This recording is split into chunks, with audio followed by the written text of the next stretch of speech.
जिस देश में लड़की का सड़कों पर चलना भी दुश्वार हुआ, गित्त लगाए बैठे दृष्टि बार बार बलात्कार हुआ, उस देश में दुर्गा पूजा की बातें बेमानी लगती है, नारी की शक्ति बस एक झूठी कहानी लगती है। 2012 Nirbhaya rape case, 2014 Badaun gang rape case, 2017 Unnao, 2018 Kathua, 2019 Hyderabad, 2020 Hathras और अब 2024 कोलकाता।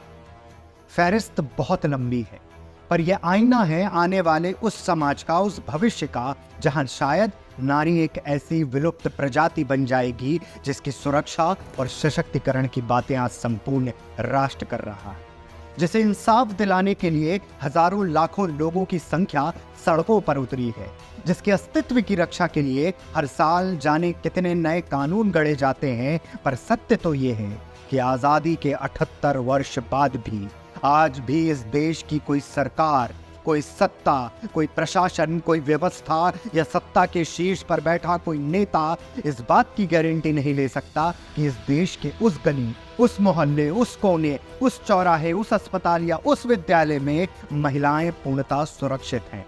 कोई गारंटी नहीं ले सकता। नमस्कार, मैं वृंद द्विवेदी आज उस संजीदा विषय पर बात कर रहा हूं जो आज प्रश्न बन गया है हमारे आपके मूल अधिकारों के ऊपर, जो प्रश्न बन गया है इस देश के करप्ट पॉलिटिकल सिस्टम के ऊपर, जो प्रश्न बन गया है फेल्ड लॉ एंड ऑर्डर के ऊपर, जो प्रश्न बन गया है इस देश में महिलाओं के सुरक्षित और अस्तित्व के ऊपर। जब पूरा देश आजादी के जश्न मनाने की तैयारी कर रहा था, तब 8 अगस्त को आरजीकर मेडिकल कॉलेज कोलकाता में एक दर्दनाक हादसा होता है और इसी कॉलेज के प्रिंसिपल सुदीप घोष बड़ी आसानी से बलात्कार और हत्या को आत्महत्या घोषित कर देते हैं। ये वही सुदीप घोष है जिनकी पत्नी खुद उन पर डोमेस्टिक वायलेंस के एलिगेशन लगाती है। ये वही सुदीप घोष है जिनके अस्पताल में मल्टीपल अननोन सुसाइड्स और डेड बॉडीज की कॉन्स्पिरेसी होती है। पॉलिटिकल सिस्टम अपने इन्वॉल्वमेंट, अपने फेलियर और इन्हीं सुदीप घोष के प्रति अनडिवाइडेबल लव के चलते इन्हें पॉलिटिकल बैकअप देती है। आक्रोश बढ़ता है, लोग सड़कों पर उतरते हैं। केस सीबीआई को ट्रांसफर ही हुआ होता है कि 7000 लोगों का पॉलिटिकली फंडेड मॉब इन लोगों पर अटैक करता है, डॉक्टर्स पे अटैक करता है और एविडेंस को टेम्पर करने की कोशिश करता है। आखिर क्यों? एक समझदार व्यक्ति इस बात का आकलन बड़ी आसानी से कर लेगा कि इन हैवानों, इन राक्षसों को ऐसे भयानक कृत्य करने का साहस बार बार कहां से मिलता है। और ये कौन सी कानूनी व्यवस्था है, ये कौन सा लॉ एंड ऑर्डर है जहां बलात्कारी वेकेशन मनाने जेल जाते हैं?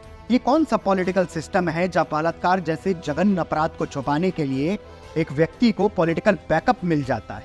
This is absolute failure of law and order and political system, जिसे छुपाने के लिए अब शुरू होता है खेल पॉलिटिकल डिस्ट्रैक्शन का, एक दूसरे पर उंगली उठाने का, एक दूसरे पर उल्टे सीधे बयान देने का और सही मुद्दे से भटकाने का। जरा मुझे आप ही बताइए, स्टेट ममता बनर्जी का, रूलिंग पार्टी ममता बनर्जी की, law and order Mamata Banerjee के हाथ में, चीफ मिनिस्टर खुद ममता बनर्जी, पर जिम्मेदारी ना ना ना वो ममता बनर्जी की कैसे हो सकती है? क्योंकि वो बेचारी तो खुद धरने पर उतरी हुई हैं नारियों को इंसाफ दिलाने के लिए।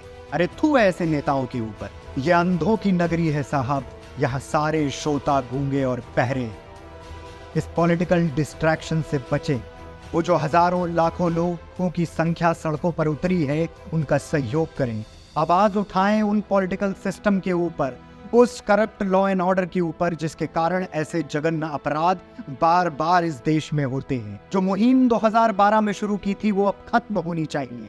ये देश हमारे आपके परिवार में रह रही महिलाओं के लिए सुरक्षित होना चाहिए।